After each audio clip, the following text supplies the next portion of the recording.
Open ಹೇಳಿ, ಗೌಡ್ರ ಕೋಟೆ ಒಡೆಯೋ ಕೈ ಕಲಿ ಯಾರು? ಇಷ್ಟು ಮಾಡಿದ್ರು ಕೋಟೆ ಹೊಡೆಯಕ್ ಆಗ್ತಿಲ್ಲ ಕೈ ಕಲಿಗಳಿಗೆ. ಅವರೆಲ್ಲ ಒಂದಾದ್ರೆ ಕಮಲ ದಳಕ್ಕೆ ಸೋಲಾಗತ್ತಾ? ಇಲ್ಲಿ ಒಂದು ವೇಳೆ ಸೋಲು ಅಂತಂದ್ರೆ ಒಳಪೆಟ್ಟು ಮಾತ್ರ. ಕರೆಕ್ಟ್. ಆಮೇಲೆ ಕಾಂಗ್ರೆಸ್ ಬಂದು ಸೋಲ್ಸತ್ತೆ, ನೋವೇ ಚಾನ್ಸೇ ಇಲ್ಲ. ಆದರೆ ಪ್ರೀತಮ್ ಗೌಡ ಅಲ್ಲಿ ರೆಡಿ ಆಗ್ತಾ ಇರುವಂಥ ರೀತಿ ಇದೆಯಲ್ಲ, ಪ್ರೀತಮ್ ಗೌಡ ಅವರಿಗೆ ಒಂದು ಅದು ಈ ಕ್ಷಣವನ್ನು ಅವ್ರು ಯಾವ ರೀತಿ ಮ್ಯಾನೇಜ್ ಮಾಡ್ತಾರೆ ಗೊತ್ತಿಲ್ಲ. ಯಾಕಂದರೆ ಬಹಳ ಪ್ರಬುದ್ಧಬದ್ಧವಾಗಿ ಪ್ರಬುದ್ಧ ರಾಜಕಾರಣಿಯಾಗಿ ಬೆಳೆಯುವಂಥ ಎಲ್ಲ ಅವಕಾಶಗಳಿತ್ತು ವಿಜೇಂದ್ರ ಅವ್ರ ಜೊತೆ. ಯಾಕಂದರೆ ನಿಮಗೆ ಎಲ್ಲಿ ತನಕ ಅಂತಂದರೆ ಪ್ರೀತಮ್ ಗೌಡರು ಕಾಂಗ್ರೆಸ್ ಕ್ಯಾಂಡಿಡೇಟ್ ಆಗುವ ತನಕ ಬಂದಿದ್ರು. ಡಿ.ಕೆ. ಶಿವಕುಮಾರ್ ಅವರ ಸಂಪರ್ಕದಲ್ಲಿದ್ದರು. ಇವರು ಜಾಯಿಂಟ್ ಆಗ್ತಾರೆ ಅಂತ ಹೇಳುವಾಗ, ಅಂದರೆ JDS ಮತ್ತು BJP ಜೊತೆಯಾಗಿ ಹೋಗುತ್ತೆ ಅಂತ ಹೇಳುವಾಗ, ಒಂದು ವೇಳೆ ವಿಜೇಂದ್ರಗೆ ರಾಜ್ಯಾಧ್ಯಕ್ಷ ಪಟ್ಟ ಸಿಗದೇ ಇದ್ದಿದ್ರೆ ಬಹುಶಃ ಇವತ್ತಿನ ಕಾಂಗ್ರೆಸ್ ಕ್ಯಾಂಡಿಡೇಟ್ ಪ್ರೀತಮ್ ಗೌಡನೇ ಆಗ್ತಾ ಇದ್ರು. ಆದರೆ ಆ ಥರ ಆಗೋದಕ್ಕೆ ಯಡಿಯೂರಪ್ಪ ಫ್ಯಾಮಿಲಿ ಅಥವಾ ವಿಜೇಂದ್ರ ವಿಶೇಷವಾಗಿ ಬಿಡಲಿಲ್ಲ. ಅವರಿರ್ಬೋದು ಅಥವಾ ಹೊನ್ನಾಳಿಯ ಮಾಜಿ ಶಾಸಕ ರೇಣುಕಾಚಾರ್ಯ ಇರ್ಬೋದು, ಇವರೆಲ್ಲ ಒಂದು ಕಾಲು ಹೊರಗಿಟ್ಟಿದ್ರು. ಎಸ್, ಗೋಪಾಲ್ ಸ್ವಾಮಿ ಅವರು ಮತ್ತೆ ಕನೆಕ್ಟ್ ಆಗಿದ್ದಾರೆ. ನಮಸ್ಕಾರ ಗೋಪಾಲ್ ಸ್ವಾಮಿ ಅವರ ಧ್ವನಿ ಕೇಳ್ತಾ ಇದೆಯಾ ಸರ್? ಏನ್ ಕಾನ್ಫಿಡೆನ್ಸ್, ಹೆಂಗ್ ಗೆಲ್ತೀರಿ? ದೇವೇಗೌಡರು ಭದ್ರಕೋಟೆ ಅದು. ನೆನ್ನೆ ಅಷ್ಟೇ ಗೌಡ್ರು ಬೇರೆ ಬಂದು, ದೊಡ್ಡ ಗೌಡ್ರು ಬೇರೆ ಬಂದು ಅಲ್ಲಿ ಅನೌನ್ಸ್ ಮಾಡ್ಬಿಟ್ಟಿದ್ದಾರೆ ಅದು ಎಷ್ಟೆಷ್ಟು 1000 ಕೋಟಿ ತಂದಿದೀವಿ ಅಂತ. ನಿಮ್ಗೆ ಏನ್ ಕಾನ್ಫಿಡೆನ್ಸ್ ಇದೆ ಕ್ಯಾಂಡಿಡೇಟ್ ಹಾಕಕ್ಕೆ? ಖಂಡಿತ ಮೇಡಮ್, ಅವ್ರು ಇನ್ನು NDA ಕ್ಯಾಂಡಿಡೇಟ್ ಅಂತ ಹೇಳ್ತಾ ಇಲ್ಲ. ಅಲ್ಲೇ ಇಬ್ರು ಒಳನರಸೀಪುರದ ಅಭ್ಯರ್ಥಿ, ಒಬ್ರು ದೇವರಾಜ ಅಂತ ಹಾಸನ ಅಭ್ಯರ್ಥಿ ಅದಲ್ಲ, ಪ್ರೀತಮ್ ಗೌಡ್ರು ಕೂಡ ಇನ್ನೂ ಅಧಿಕೃತವಾಗಿ ನಾವು ಅನೌನ್ಸ್ ಮಾಡಿಲ್ಲ ಅಂತ ಹೇಳ್ತಾ ಇರೋದ್ರಿಂದ, ಕಳೆದ ಬಾರಿ ನಮ್ಮ ಪಕ್ಷನ ಬಳಸ್ಕೊಂಡು ಪ್ರಜ್ವಲ್ ರೇವಣ್ಣ ಅವರು MP ಆಗಿದ್ದು. ನಾನೇ ನಾಮಿನೇಷನ್ ಫೈಲ್ ಮಾಡ್ಲಿಕ್ಕೆ ಹೋಗಿದ್ದೆ. ನಾನು ಗಣಸಿ ಶಿವರಾಮ್ ಇತರ ಎಲ್ಲ ಜಿಲ್ಲೆ ಮುಖಂಡರೆಲ್ಲ ನಾನು MLC ಇದ್ದೆ. ಅಂದ್ರೆ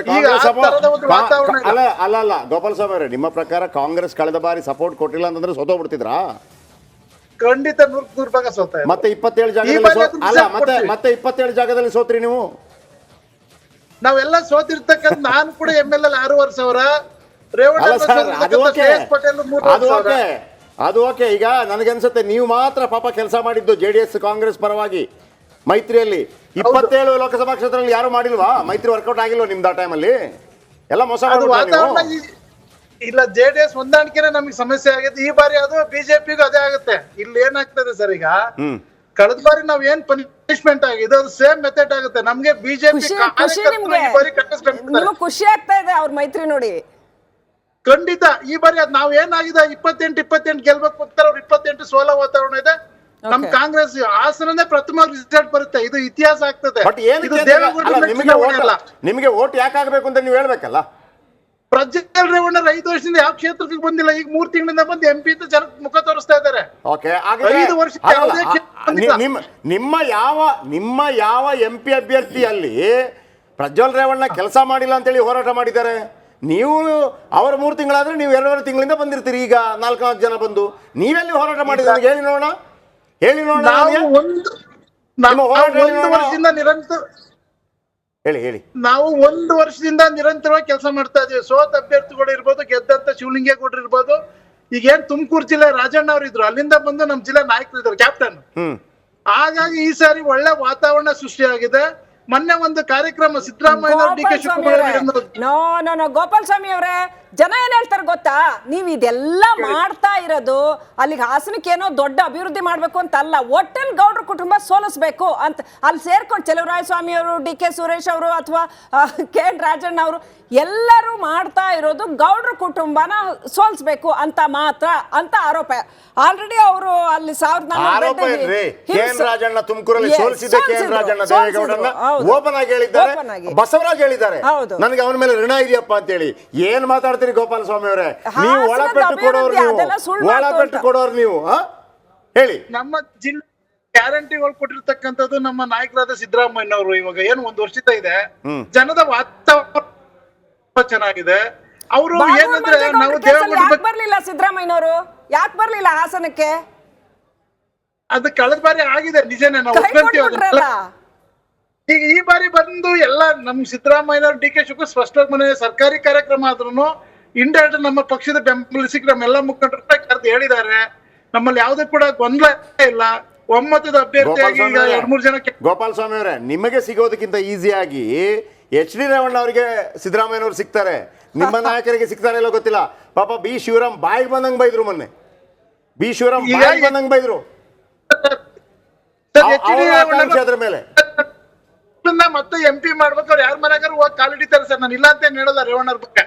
ಅವ್ರು ಪೊಲಿಟಿಕಲ್ ಅಲ್ಲಿ ಒಂಥರ ಗ್ಯಾಮ್ಲಿಂಗ್ ಮಾಡ್ತಾರೆ, ಶಾಸ್ತ್ರ ಹೇಳ್ತಾರಲ್ಲ ಸರ್, ಆ ರೀತಿ. ಮತ್ತೆ ಕೆ ಎನ್ ರಾಜಣ್ಣ ತುಮಕೂರಲ್ಲಿ ಮಾಡಿದ್ದೇನು? ಯಾವ ಬಗ್ಗೆ ಸರ್? ಕೆ ಎನ್ ರಾಜಣ್ಣ ದೇವೇಗೌಡರಿಗೆ 2019 ದೇವೇಗೌಡರು ನೀವು ಹಿಂದೆ 5 ವರ್ಷ ಹಿಂದಕ್ಕೆ ಹೋಗ್ತಾ ಇದ್ದೀರಾ. ಮತ್ತೆ ನೀವು 5 ವರ್ಷದ ಹಿಂದಿದ್ದು ತಾನು ಹೇಳಿದ್ದು ನಮಗೆ ಈಗ ಕತೆ.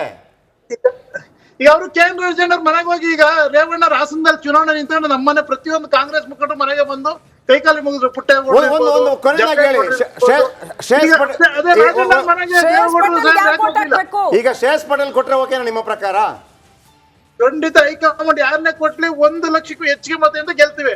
ಹಾಸನದಲ್ಲೇ ಸರ್ 4,000 ಓಟ್ ಬಂದಿತ್ತು, 60,000 ಮೇಲೆ ಓಟ್ ಎಣಿಕೆ ತಗೊಂಡಿಲ್ಲ. ನಾನು ರಾಜಕೀಯನೇ ಮಾಡಲ್ಲ ನಾನು. ಓಕೆ, ಒಂದೇ ನಿಮಿಷ. ಶ್ರೇಯಸ್ ಪಟೇಲ್ ಸ್ವತಃ ನಮ್ಮ ಜೊತೆ ಸಂಪರ್ಕದಲ್ಲಿದ್ದಾರೆ. ವೀಕ್ಷಕರೇ, ಒಂದು ಗೊತ್ತಿರಲಿ, ಪುಟ್ಟಸ್ವಾಮಿ ಗೌಡ್ರು ಏನಿದ್ರು, ದೇವೇಗೌಡರನ್ನು ಸೋಲಿಸಿದ ಪುಟ್ಟಸ್ವಾಮಿ ಗೌಡ್ರವರ ಮೊಮ್ಮಗ ಇದೇ ಶ್ರೇಯಸ್ ಪಟೇಲ್. ಕಳೆದ ಬಾರಿ ಹೊಳೆ ನರಸೀಪುರದಲ್ಲಿ ಮೇಡಮ್ ಹೇಳ್ತಾ ಇದ್ರು 1,500 ಓಟು, ಬಹಳ ಎದುರಿಸಿರು ಬಿಡಬೇಕಾಯ್ತು ರೇವಣ್ಣ ಅವರು ಜಾಯ್ನ್ ಆಗಿದ್ದಾರೆ. ಅವ್ರ ಜೊತೆ ಹಾಸನ ಶ್ರೇಯಸ್ ಪಟೇಲ್ ಅವರು ನಮ್ಮ ಜೊತೆ ನೇರ ಸಂಪರ್ಕದಲ್ಲಿದ್ದಾರೆ. ಜೊತೆಗೆ ಫಲಾಫಲ ಒಂದು ಹೇಳ್ಬಿಡ್ತೀನಿ, ಅದಾದ ನಂತರ ಲೈವ್ಗೆ ಹೋಗೋಣ. ನೋಡಿ, BJP JDS ಅಸ್ತ್ರವೇನು, ಕೈ ಸಮಸ್ಯೆ ಏನು ಇಲ್ಲಿ? JDSನಿಂದ ಬಹುತೇಕ 99.99% ಕ್ಯಾಂಡಿಡೇಟ್ ಫಿಕ್ಸು. ಶ್ರೇಯಸ್ ಪಟೇಲೇ ಬಹುಶಃ ಅಭ್ಯರ್ಥಿ ಆಗ್ತಾರೆ ಅನ್ನೋದು ಕೂಡ ಫಿಕ್ಸು. ಯಾಕಂದ್ರೆ ಬಲಿಷ್ಠವಾಗಿ ಒಂದು ಫೈಟ್ ಕೊಡೋದಕ್ಕೆ ಅವರೇ ಸಾಧ್ಯ ಅಂತ ನೋಡಿದ್ರೆ ಕನ್ಸಿಡರ್ ಇನ್ನು ಸಂಸದ ಪ್ರಜ್ವಲ್ ರೇವಣ್ಣ ಹಾಸನಕ್ಕೆ ತಂದಿದ್ದೇನು?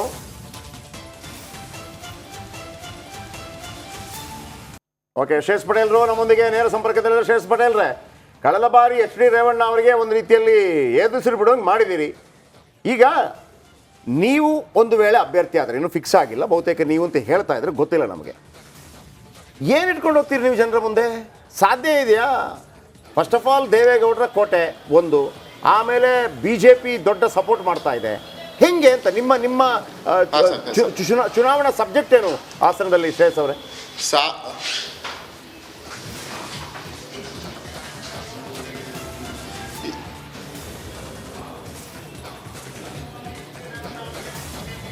ಈಗ ಜನ ಒಂದು ನಮ್ಮ ಜಿಲ್ಲೆಯಲ್ಲಿ ಬದಲಾವಣೆಯನ್ನ ಬಯಸಿದ್ದಾರೆ. ಆಮೇಲೆ ಕಳೆದ ಬಾರಿ ಒಂದು ಯುವಕರು ಆಶಾ ಕಿರಣ ಅಂತ ಒಂದು ಅತ್ಯಂತ ಅಂತರ್ಮತಗಳಿಂದ ನಮ್ಮ ಯಾರು ಕಾಂಗ್ರೆಸ್ ಮತ್ತೆ JDS ಹೊಂದಾಣಿಕೆ ಮಾಡ್ಕೊಂಡು ಅಭ್ಯರ್ಥಿನ ಗೆಲ್ಸಿ ಕಳಿಸಿದ್ರು, ನಮ್ಮ ಪಕ್ಷದವರು ಸೇರಿ. ಆದ್ರೆ ಆ 5 ವರ್ಷದಲ್ಲಿ ಯಾವುದೂ ತರಹದಂತ ಗಮನಾರ್ಹಂತ ಅಭಿವೃದ್ಧಿ ನಮ್ಮ ಜಿಲ್ಲೆಯಲ್ಲಿ ಆಗ್ಲಿಲ್ಲ. ಗುರುತರದಂತ ಅಭಿವೃದ್ಧಿ ಆಗ್ಲಿಲ್ಲ. ಯಾವುದೇ ಕೈಗಾರಿಕೆಗಳು ಬರಲಿಲ್ಲ. ಯಾವುದೇ ಮಹಿಳೆಯರಿಗೆ, ನಮ್ಮ ಯುವಕರಿಗೆ, ಬಡವರಿಗೆ ಯಾವುದೂ ಸಹ ಒಳ್ಳೆ ಕೆಲಸ ಆಗ್ಲಿಲ್ಲ 5 ವರ್ಷದಲ್ಲಿ. ಒಂದು ಬದಲಾವಣೆಯನ್ನ ಬಯಸಿದ್ದಾರೆ. ಮತ್ತೆ ಈ ಕಳೆದ 8 ತಿಂಗಳಿಂದ ಕಾಂಗ್ರೆಸ್ ಪಕ್ಷದ ನೇತೃತ್ವದ ಸಿದ್ದರಾಮಯ್ಯ ಸಾಹೇಬರು, DK ಶಿವಕುಮಾರ್ ಸಾಹೇಬರ ನೇತೃತ್ವದ ಸರ್ಕಾರದಲ್ಲಿ ಜನ ಮೆಚ್ಚಿದ ಏನು ಪಂಚ ಗ್ಯಾರಂಟಿಗಳು ಯಶಸ್ವಿಯಾಗಿ ಅನುಷ್ಠಾನ ಆಗಿದೆ. ಶ್ರೇಯಸ್ ಪಟೇಲ್ ಜೊತೆಗೆ ಕಾಂಗ್ರೆಸ್ ಪಕ್ಷ ಕಾರ್ಯಕರ್ತರು ಸನ್ನದ್ಧರಾಗಿದ್ದಾರೆ. ಒಂದು ಎಲ್ಲ ನಮ್ಮ ಯುವಕರ ಪಡೆ ಸನ್ನದ್ಧಾಗಿದೆ. ಒಂದು ಬದಲಾವಣೆ ಬಯಸಬೇಕು, ಕಾಂಗ್ರೆಸ್ ಪಕ್ಷ ಗೆಲ್ಲಿಸಬೇಕು ಅನ್ನೋದು. ಶ್ರೇಯಸ್ ಪಟೇಲ್ ಅವರೇ, ಅದೆಲ್ಲ ನೀವು ಹೇಳ್ಬೇಕು ಹೇಳ್ತಾ ಇದ್ದೀರಿ.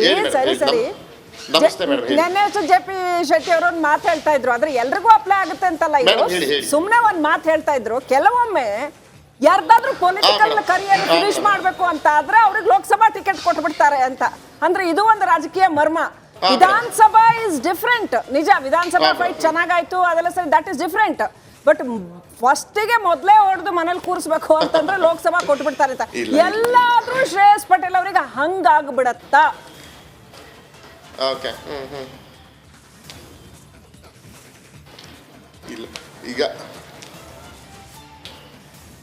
ಇಲ್ಲ ಯಾರೇ ಅಭ್ಯರ್ಥಿ ಆಗ್ಲಿ ನಮ್ಮ ಪಕ್ಷ ಗೆಲ್ಸೋದು ನಮ್ಮ ಜವಾಬ್ದಾರಿ. ಪಕ್ಷ ಅಂತ ನಮ್ದು ರಾಷ್ಟ್ರೀಯ ಪಕ್ಷ. ನಮ್ಮ ಪಕ್ಷದಲ್ಲಿ ತತ್ವ ಸಿದ್ಧಾಂತಗಳಿಗೆ ಬೆಲೆ ಕೊಡುವಂಥ ಪಕ್ಷ ಅದು ನಮ್ಮ ಕಾಂಗ್ರೆಸ್ ಪಕ್ಷ. ಎಲ್ಲ ರೀತಿ ಅಳೆದು ತೂಗಿ ಅಭ್ಯರ್ಥಿಯನ್ನು ಆಯ್ಕೆ ಮಾಡ್ತಾರೆ. ಅಷ್ಟು ಸುಲಭವಾಗಿ ದುಡ್ಡುಗೋ ಇನ್ನೇನಕ್ಕೋ ಮಾಡೋಕ್ಕೆ ನಮ್ಮದು ಬೇರೆ ಯಾವುದೋ ಪಕ್ಷ ಅಲ್ಲ, ಅದು ನಮ್ಮದು ಕಾಂಗ್ರೆಸ್ ಪಕ್ಷ. ನಮ್ಗೆ ಯಾವತ್ತೂ ಆ ಥರ ರೀತಿ ಅನುಮಾನ ಬಂದಿಲ್ಲ. ಯಾಕಂದರೆ ನಾವು ತಲತಲಾಂತರದಿಂದಲೂ ನಾವು ಸಹ ಕಾಂಗ್ರೆಸ್ ಪಕ್ಷದಲ್ಲೇ ಇದ್ದೀವಿ. ನಾವು, ನಮ್ಮ ತಾಯಿ, ನಮ್ಮ ತಾತ ಅವರು. ನಮ್ಗೆ ಯಾವತ್ತೂ ಆಗ ಅನಿಸಿಲ್ಲ, ಮುಂದಕ್ಕೆ ಅನಿಸೋದು ಇಲ್ಲ. ಅಲ್ಲಿ ಬಿ ಶಿವರಾಮ್ ಅವರು ಬೇರೆಯವ್ರಿಗೆ ಕ್ಯಾಂಡಿಡೇಟ್ ಕೊಡ್ಬೇಕು ಅಂತ ಆಲ್ರೆಡಿ ಹೇಳಿದ್ದಾರೆ. ಬಿ ಶಿವರಾಮ್ ಅವರು ಒಂದ್ಸರಿ ಹೇಳಿದ್ದಾರೆ, AT ರಾಮಸ್ವಾಮಿ ಅವ್ರಿಗೆ ಟಿಕೆಟ್ ಕೊಡ್ಬೇಕು ಅಂತ ಹೇಳಿದ್ದಾರೆ. ಮತ್ತೊಂದ್ ಕಡೆ KM ಶಿವಲಿಂಗೇಗೌಡ್ರನ್ನ ಕಂಡ್ರೆ ಆಗದಿದ್ರು ಜೊತೆಗೆ ಶಿವರಾಮೇ ಒಂದು ಮಾತನ್ನ ಹೇಳಿದ್ರು, ನೀವು ಗ್ಯಾರಂಟಿ ಅಂತ ನೀವು ಹೇಳ್ತಾ ಇದ್ರಿ. ಗ್ಯಾರಂಟಿ ಅಂತ ಇಲ್ಲಿ ಒಂದ್ ಚೂರು ದುಡ್ಡಿಲ್ಲ ಇಲ್ಲಿ ಅಭಿವೃದ್ಧಿಗೆ. ಓಪನ್ ಆಗಿ ಹೇಳ್ತಾ ಇದ್ರು, ಬೈತಾ ಇದ್ರು ಸರ್ಕಾರವನ್ನ. ಇದೆಲ್ಲ ನೀವು ಫೇಸ್ ಮಾಡ್ಬೇಕಲ್ಲ. ನಿಮ್ಮಲ್ಲೇ ಒಡಕು ಧ್ವನಿ ಅಲ್ಲ, ಹೆಂಗ್ ಫೇಸ್ ಮಾಡ್ತೀರಿ ಶ್ರೇಯಸ್ ಅವರೇ? ಈಗ ಅಲ್ಲ ಆ ಥರ ಒಂದು ನಿಮಿಷ ಆ ಥರ ಯಾವುದೂ ಸಹ ಭಿನ್ನಾಭಿಪ್ರಾಯ ನಮ್ಮ ಜಿಲ್ಲೆಯಲ್ಲಿಲ್ಲ. ನಮ್ಮ ಶಿವರಾಮಣ್ಣ ಅವರು ನಮ್ಮ ನಾಯಕರು, ಮತ್ತು ನಮ್ಮ ಶಿವಲಿಂಗೇಗೌಡರು ನಮ್ಮ ನಾಯಕರು, ಅವರು ಮುಂದಾಳತ್ವದಲ್ಲೇ ಚುನಾವಣೆ ನಡೀತಿದೆ. ಯಾರೇ ಅಭ್ಯರ್ಥಿ ಆದ್ರೂ ಕಾಂಗ್ರೆಸ್ ಪಕ್ಷದ ಈ ಸಲ ಅಭ್ಯರ್ಥಿ ಗೆಲ್ಲಿಸ್ಕೊಂಡ್ಬರ್ತೀವಿ. ಯಾವುದೇ ರೀತಿ ಅಂತ ಭಿನ್ನಾಭಿಪ್ರಾಯ ನಮ್ಮ ಜಿಲ್ಲೆಯಲ್ಲಂತೂ ಇಲ್ಲ. Thank you. ಆಗಲೇ ಒಳ್ಳೆದಾಗಲಿ ಶ್ರೇಯಸ್ ಪಟೇಲ್ ಅವರೇ. Yes, thank you very much. ವೀಕ್ಷಕರೇ, ಬಹುಶಃ ಶ್ರೇಯಸ್ ಪಟೇಲ್ ವರ್ಸಸ್ ಪ್ರಜ್ವಲ್ ರೇವಣ್ಣ ಆಗತ್ತೆ. ಏನಾದರೂ ಕೂಡ ಇಬ್ಬರು ಯುವಕರ ನಡುವಿನ ಒಂದು ಫೈಟ್ ನೋಡೋಣ ಹೆಂಗಾಗತ್ತೆ ಅಂತ ಅಂದ್ಬಿಟ್ಟು ನಾವೊಂದು ಫೈನಲ್ ಪಂಚಿಗೆ ಬರ್ತೀವಿ. ನಮ್ಮ ಪ್ರವೀಣ್ ಸರ್ ಒಂದು ಪಂಚ್ ಮಾಡಿ ಕೊಡ್ತಾರೆ, ಹೆಂಗಿರುತ್ತೆ ಸರ್ ಅಂತ ಅಂದ್ಬಿಟ್ಟು ಎಲ್ಲ ಕೇಳಿ ತಿಳ್ಕೊಂಡು ಅಲ್ಲಿ ಓಡಾಡಿ ಎಲ್ಲ ಮಾಡಿಕೊಟ್ಟಿರ್ತಾರೆ. ಆ ಪ್ರಕಾರ ಈಗಾದರೆ ಇದು ಒಂದು ತಿಂಗಳು ಕಳೆದಿದ್ರೆ ಚೇಂಜ್ ಆಗ್ಬೋದು. ಪ್ರಜ್ವಲ್ ರೇವಣ್ಣ ವರ್ಸಸ್ ಕಾಂಗ್ರೆಸ್ನಿಂದ ನಿಂತರೆ ಪರ್ಸೆಂಟೇಜ್ ಎಷ್ಟಿರ್ಬೋದು? JDS ಗೆಲ್ಲುವ ಪ್ರಮಾಣ, BJP ಗೆಲ್ಲುವ ಪ್ರಮಾಣ 54%, ಶ್ರೇಯಸ್ ಪಟೇಲ್ ಗೆಲ್ಲುವ ಪ್ರಮಾಣ 46% ಅಂತ ಕೇಳಿ ಬರ್ತಾ ಇದೆ. ಆದರೆ ಶ್ರೇಯಸ್ ಪಟೇಲ್ ಹೊರತುಪಡಿಸಿ ಬೇರೆ ಯಾರಾದರೂ ನಿಂತರೆ ಪ್ರಜ್ವಲ್ ರೇವಣ್ಣ ಅವರ ಗೆಲ್ಲೋ ಪರ್ಸೆಂಟೇಜ್ ಜಾಸ್ತಿ ಆಗುತ್ತೆ, 61%. ಈ ಥರ ಯಾವುದೇ ಅಭ್ಯರ್ಥಿ ಆದರೂ 31%. ಅಂದರೆ ಇಲ್ಲಿ ನೋಡಿ 7% ಜಾಸ್ತಿ ಆಗುತ್ತೆ ಶ್ರೇಯಸ್ ಪಟೇಲ್ ನಿಂತರೆ ಅಂತ ಒಂದು. ಇನ್ನು ಆದರೆ JDS ಭದ್ರಕೋಟೆ, ಅದರಲ್ಲಿ ಎರಡು ಮಾತಿಲ್ಲ. ಯಾವುದೇ ಅಭ್ಯರ್ಥಿ ಆಗಲಿ JDS BJPಯಿಂದ ಅಥವಾ ಕಾಂಗ್ರೆಸ್ಸಿಂದ ಯಾವುದೇ ಅಭ್ಯರ್ಥಿ ಆಗಲಿ, ಹಾಗಿದ್ದಾಗಲೂ ಕೂಡ JDS BJP ಮೈತ್ರಿಕೂಟಕ್ಕೆ ಗೆಲುವಿನ ಪ್ರಮಾಣ 57% ಇದೆ, ಕಾಂಗ್ರೆಸ್ಗೆ 43% ಇದೆ. ಒಂದಂತೂ ಭಾಳ ಸಾಬೀತಾಗ್ತಾ ಇದೆ, ಇದು JDSನ ಭದ್ರಕೋಟೆ. BJP ಕೂಡ ಸೇರಿರೋ ಕಾರಣಕ್ಕಾಗಿ ಮತ್ತು ಸ್ಟ್ರಾಂಗ್ ಆಗುತ್ತೆ. ಸಣ್ಣ ಪುಟ್ಟ ಈ ಏನು ಪ್ರೀತಮ್ ಗೌಡರು ಅಥವಾ ಇದರಲ್ಲಿ B ಶಿವರಾಮು ಇವ್ರದೆಲ್ಲ ಪ್ರಾಬ್ಲಮ್ ಆಗ್ಬೋದು, ಆದರೆ ದೊಡ್ಡ ಮಟ್ಟದಲ್ಲಿ ಇದು ಹೊಡೆತ ಕೊಡ್ಲಿಕ್ಕಿಲ್ಲ ಅಂತ ಸಾಕಷ್ಟು ಪ್ರಿಡಿಕ್ಟೇಬಲ್ ಆಗಿದೆ. ಆದ್ರೂ ಹೇಳಕ್ಕಾಗಲ್ಲ. ಜೆಟಿ ಅವ್ರು ಹೇಳ್ದಂಗೆ ಲಾಸ್ಟ್ ಮೂಮೆಂಟ್ ಅಲ್ಲಿ ಏನೇ ಹೈ ಡ್ರಾಮಾ ಆಗ್ಬೋದು. ನೋಡೋಣ, ನಾಳೆ ಮತ್ತಷ್ಟು ಆಸಕ್ತಿದಾಯಕ ಕ್ಷೇತ್ರಗಳೊಂದಿಗೆ, ಮತ್ತಷ್ಟು ಆಸಕ್ತಿದಾಯಕ ಮಾಹಿತಿಯೊಂದಿಗೆ ನಾನು ಜಯಪ್ರಕಾಶ್ ಶೆಟ್ಟಿ ಅವರು ನಿಮ್ಮ ಮುಂದೆ ಬರ್ತೀವಿ. ರಣಕಣ